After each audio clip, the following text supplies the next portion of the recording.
امام عالی مقام جو یزید کے خلاف کھڑے ہوئے ہیں وہ اللہ کے رسول صلی اللہ علیہ وسلم کی اس حدیث پر عمل کرتے ہوئے کھڑے ہوئے ہیں کہ افضل الجہاد کلمۃ الحق عند سلطان جائر، کہ افضل جہاد ظالم بادشاہ کے سامنے حق بات کا اعلان کر دینا ہے۔ چونکہ یزید جبری طور پر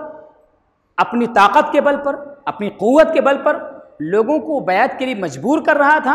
امام عالی مقام ایسے وقت میں کھڑے ہو گئے اور امام عالی مقام نے ظالم وقت کی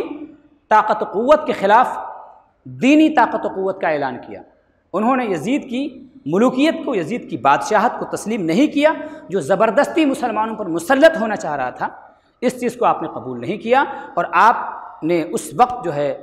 جو سچ بات تھی، حق بات تھی، اس کا برسر عام اعلان کیا، اور آپ نے کہہ دیا کہ میں یزید سے بیعت نہیں کر سکتا ہوں، اور اس بیعت نہ کرنے کی وجہ سے آپ نے اپنی جان کی قربانی دے دی، اپنے خانوادے کی قربانی دے دی، سارے لوگوں کو قربان کر دیا، مگر دین اسلام کی حفاظت کی۔